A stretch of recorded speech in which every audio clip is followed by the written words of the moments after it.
Dieu a une mission à remplir sur cette terre. Comme il m'a pris à Madagascar, je vous répétais, il m'a amené dans ce pays, moi. Tu peux, ça fait 2 années, tu viens dans ce pays. Tu peux venir dans ce pays, ici en Europe, et ici à Paris, en France, à Madagascar, à Lyon, en Afrique, Côte d'Ivoire.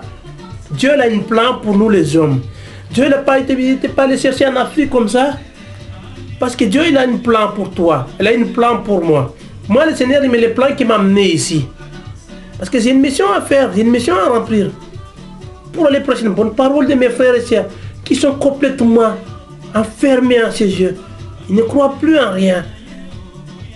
Mes frères et sœurs, vous êtes comme d'habitude, vous êtes des habitués à me téléphoner. Vous pouvez me passer toujours le numéro de téléphone de l'association, le téléphone de Pater Goudron. C'est unique, mes frères et sœurs. Je vous répète, c'est gratuit, je n'y taxe à rien. Toujours vous pouvez me passer le 01 74 61 07 18. Sinon, le numéro personnel c'est 06 75 04 35 36. Et surtout, il ne faut pas me téléphoner sur les portables, mes frères et sœurs, parce que maintenant, la vie, ça vient en serre.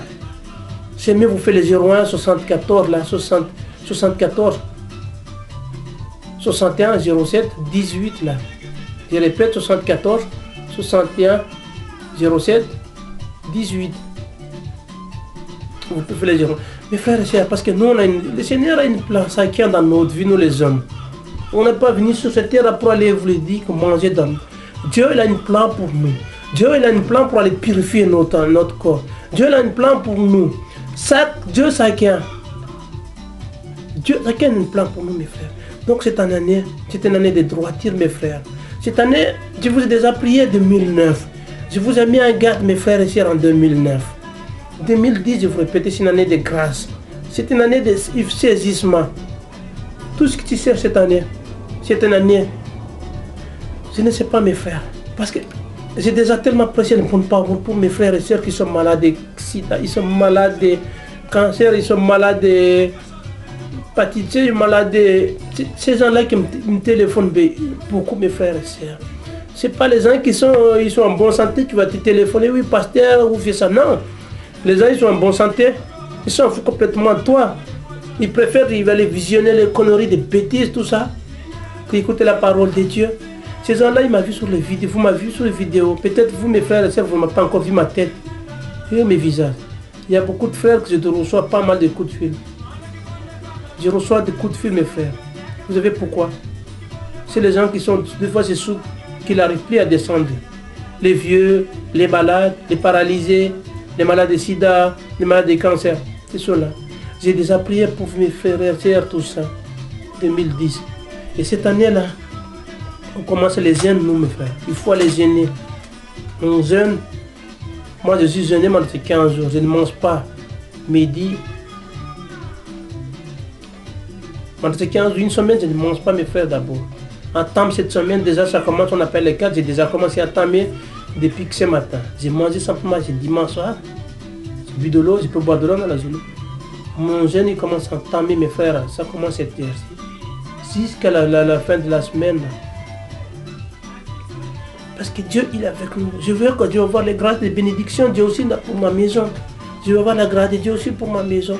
Ce n'est pas simplement pour les frères et sœurs qui sont habitués de me contacter. Il faut faire ça. Non. Je veux voir la grâce de Dieu. Moi aussi, j'en ai besoin de la grâce de Dieu. Simplement cette année. Que Dieu il vous préserve. Simplement, je vais aller prier pour vous cette dernière fois. Après, il faut le croire, mes frères. Accueillez Jésus dans votre vie. Accueillez Dieu dans votre vie. Il ne faut pas le refuser, la bénédiction de Dieu. Il faut accepter Dieu dans votre vie. Parce que tu acceptes Dieu dans ta vie. Tu gagnes en tout coup comme tu gagnes l'argent. Parce que ta vie, tu vas te transformer. Ta façon de vivre, tu vas te transformer. Même ton voisin, il va un peu étonner de te transformer. Mes voisins avant, comme je vous répétais, nous espionnaient, il envoie ses enfants par les balcons. Parce qu'il n'a pas compris qu'est-ce que c'est que tu vivras avec le Seigneur. Il nous espionnait dans la chambre. Depuis que nous avons vu notre vie, façon de comment ça peut la transformer notre vie, parce qu'on acceptait Jésus dans notre vie. Même les gens ils nous critiquent, c'est pas grave, parce que c'est partie de la vie d'un homme critique. La vie au départ, ça n'existe pas, mes frères. La vie sur cette terre, il y a les biens, il y a les mal. Et au milieu de ça, c'est Dieu, c'est le Seigneur Jésus-Christ, sont les juges des rois et des rois, les dieux de Dieu. Personne ne passe en dessous de lui. Aucun Dieu en dessous de lui. Il est le Seigneur des Seigneurs. Même moi, je ne suis pas parfait. Peut-être je suis pasteur d'un serviteur de Dieu. C'est vrai, je suis pasteur Goutron. Enfin, j'accepte ma vie. Comme je vous disais, mes voisins nous critiquaient, nous espionnaient, tout ça, tout ça. Ils sont habitués à l'habitude d'espionner. Hein. Aujourd'hui, je ne vois plus. Parce que vous avez pourquoi? Parce que tu veux marcher dans le nom de Jésus. C'est agréable de marcher dans le nom de Jésus. C'est comme vous dites, comme une roue d'une voiture. Il tourne. Tout ce que tu sèmes, tu récoltes. Tout ce que tu ne sèmes pas, tu récoltes. Il faut jamais s'aimer ton voisin. Il faut jamais aller critiquer ton prochain. Il faut jamais juger ton prochain. Accepte simplement. Bénis-le dans le nom de Jésus. Ton voisin te critique simplement. Bénis-le dans le nom de Jésus. Il ne faut pas porter le jugement sur ton prochain, mes frères. C'est pas bon. Tu ne veux pas qu'on te juge, il ne faut pas juger ton prochain. Souris-le simplement, tu dis que Dieu te bénisse. Accepte-le, tu dis, il faut expliquer la parole de Dieu. Parle la bonne parole de Dieu avec eux. Comme ça, peut-être ils comprennent parce qu'il y en a certains qui ne croient pas du tout. Il attend, comme je vous disais tout à l'heure, de porter. Il attend le 25 décembre pour aller fêter. Il est capable de fêter le 25 décembre à Noël. Tu peux aller faire le 25 décembre pour aller contacter le Seigneur de Christ. Tu as la communication avec le Seigneur de Christ. Tu dis, Seigneur, je viens auprès de toi, simplement tu demandes ton pardon. Tout ce que tu as fait dans ta vie, il faut demander pardon à Dieu. Je ne suis pas parfait moi-même, mes frères. Que Dieu vous bénisse, que Dieu vous garde, mes frères. Très béni.